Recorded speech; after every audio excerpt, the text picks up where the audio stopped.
Hi, I'm Floyd Dieter, the Emergency Preparedness Coordinator for the South Jordan, Utah North Shore Stake of the Church of Jesus Christ of Latter-day Saints. If this is your first visit with us, you may want to first review some of the prior videos on this channel so that this one will make sense. If you're a return visitor, hey, we're glad you're back. As you may recall, a disruption to public transportation and to the fuel supply for private transportation is something we may see during a disaster or an emergency. So let's consider for a minute the disruption in which the buses, the trains, the taxis, the Ubers, the Lyfts stop running and vehicle fuels become difficult or impossible to obtain. Now, we probably have to start this discussion by addressing the need for vehicle fuel. And for most of us, that means gasoline. If you have an electric car or a golf cart, you may not need gasoline, but will need to consider providing electricity for that vehicle in an emergency. Now, I have some friends in Northern California who exclusively drive Teslas. They love them.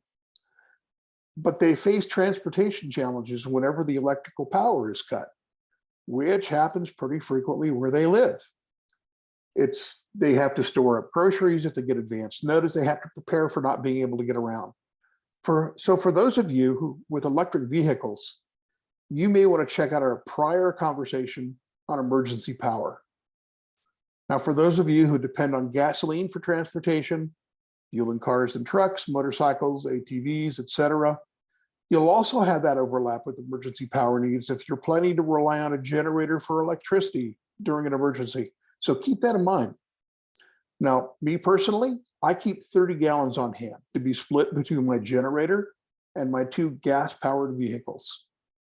Now, that may not seem like much, 30 gallons, but I feel pretty comfortable with it because we try to refuel our vehicles whenever they fall below half a tank here.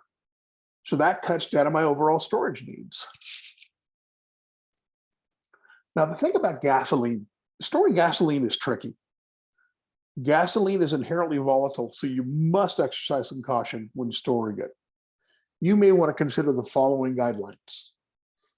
Store it in 5-gallon cans because anything heavier can be difficult to manage. 5-gallon cans weigh 40 pounds a pop.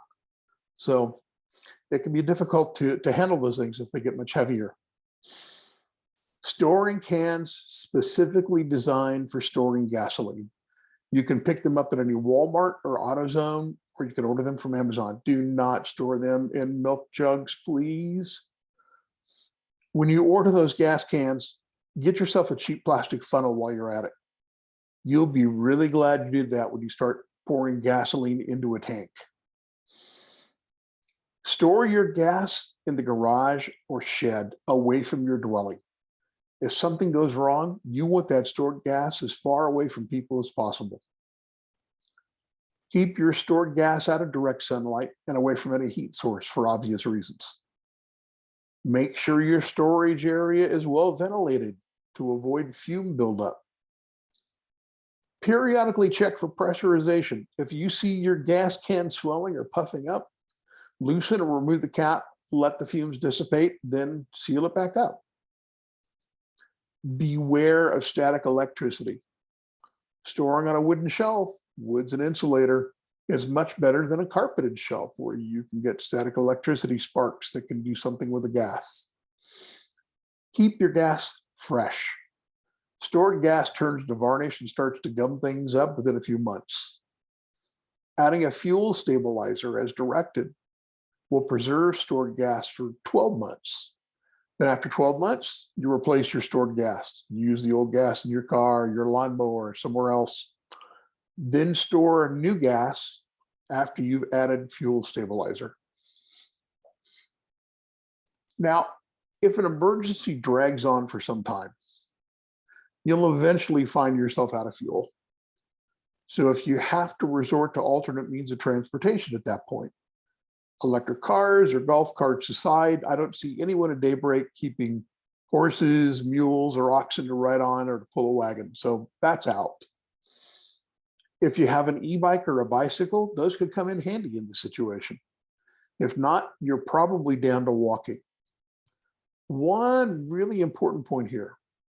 If you're planning on using muscle-powered transportation, don't let an emergency be the first time you use those muscles. Get out and ride that bike or get in that walking now.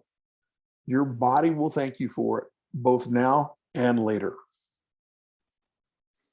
And then finally, a note here about compassion. If we ever do face a disruption of public and or private transportation, may I encourage you all to take a moment to consider those around you. Transportation during an emergency is a huge challenge to the elderly and the mobility impaired. Please consider reaching out to those that may need your help. Well, that wraps up our discussion of transportation during an emergency. So that's it for this time. Until next time, be smart, stay safe, and be ready.